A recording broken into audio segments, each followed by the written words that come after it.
嗨，大家好，这里是书名锦鲤，我是鱼弟，韩国鱼的鱼，兄弟姐妹的弟，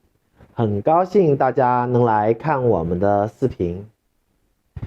昨天，也就是1月6号，美国民众在川普的号召下冲击了国会。虽然事件在美国法治体系和副总统彭斯的倒戈的作用下，迅速地得到了控制，但是此事件对于美国、对于世界的影响已经开始。这事件就像萨拉热窝的枪声、加拉罕宣言、二战、柏林墙的倒塌一样，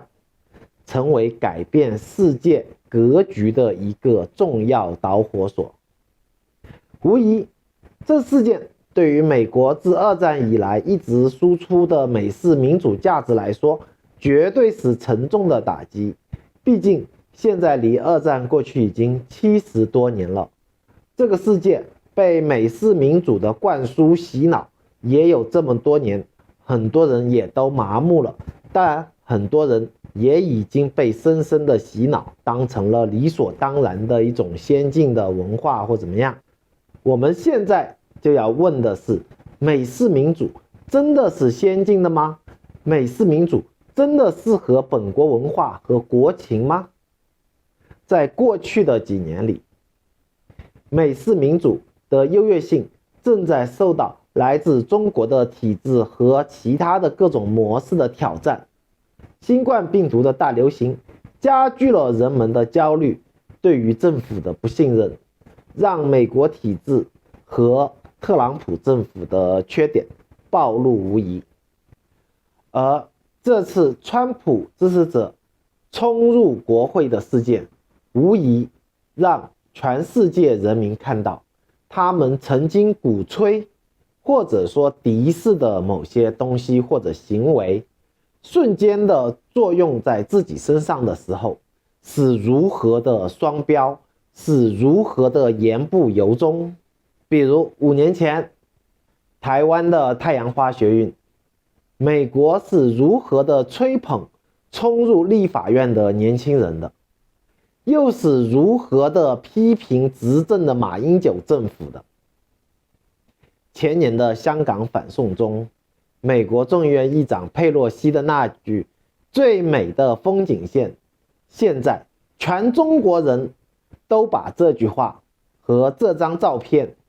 全部的原样的奉还给了佩洛西。我们再来看，黎巴嫩的外交官常驻联合国大使也发推特称，如果美国看到美国正在对美国的事，美国肯定会入侵美国，并从美国暴政的手中解放美国。大家听明白吗？听的是不是晕？一个美国是一直以来做国际警察的那个美国，或者说有美式民主的那个美国，而一个美国就是昨天的美国，是特朗普执政下的美国。这是2个美国。这条推特也引发了热推。再来，我们看巴西媒体说的更加幽默，这是美洲大陆第一次没有美国大使馆参与的政变企图。伴随着这些酸言酸语，更严重的是美式民主理论体系的崩塌。请注意，我们说的是崩塌，而不是受伤或者重创这样的用词。曾经美国大力鼓吹的各种公民不服从、各种的言论自由和人权等概念，这些都是美式民主的理论的基础。这次因为川普全部被打脸了，其理论的说服力和公信力遭遇到前所未有的危机。这才是美式民主灯塔倒塌的根源，也就是近几年来在疫情、川普经济学及各国的局部战争的影响下，因为两极分化、暴力和社会分裂以及经济困难，对民主制度的瓦解已经不仅仅局限于美国，全球人民对于美式民主和美国的霸权地位已经产生了怀疑和松动。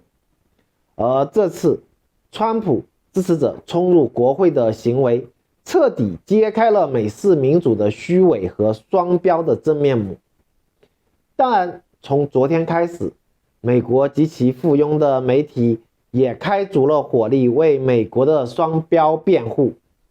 其中我就看到《华尔街日报》它里边有一段引用了一个人的一个推特说的那句话，就超级好玩。他最后是这么说的：两边都是进入立法会会议厅，但一个决心是捍卫民主做出牺牲，另一个则是试图破坏民主。好像这句话说的非常正确，但是请注意，我们今天讨论的就是他文中所说的这个民主，是不是真的如之前大家很多人所理解的是那么先进的，是那么的高尚的，或者说是那么的有效的治理国家的一个制度？显然，昨天把这个民主的外套全部撕扒光了，它里边确实也是肮脏的，也是双标的。所以，不管你香港是捍卫民主的牺牲，还是说是试图破坏民主或怎么样，这些都不重要了。重要的是，你这个民主已经没人要了，大家已经对它开始怀疑了。你并不是最好的东西，我干嘛要捍卫你？我干嘛要为你做出牺牲？这才是最重要的。因此，从1月6号开始，全球都在重新反思美式民主的情况下，世界其他国家会在寻求推动民主价值观的时候，以怀疑的眼光来看美国了。国会大厦被侵占的图片将存留下来，这让那些想利用图片的人可以自信地说，美国最好不要在如何行使自由上对别人指指点点、指手画脚了，因为你没这个权利啦。不管是硬独裁者还是软独裁者，都有新的有力的武器来反击美国了。近几十年来，完全占优势甚至是碾压性优势的所谓的民主的力量和民主派，是否会因此失去了绝对的优势，需要被重新检视。而与之对应的各种势力、理论、党派或将迎来春天，获得发展。当然，这里所谓的对立，未必是左派右派的区别，也未必是独裁专制。余地个人认为，这个对立的势力应该就是理性的、反民粹的、共和的概念，核心就是反民粹主义。这个民粹，我们说的这个民粹，它是可以藏在民主的体制里的，也是可以藏在共产体制里的。即使支持民主，也未必要照抄美式民主，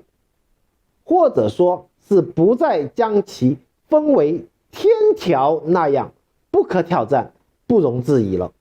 在此思潮的来临之际，美式民主和美国霸主地位垮塌的情况下面，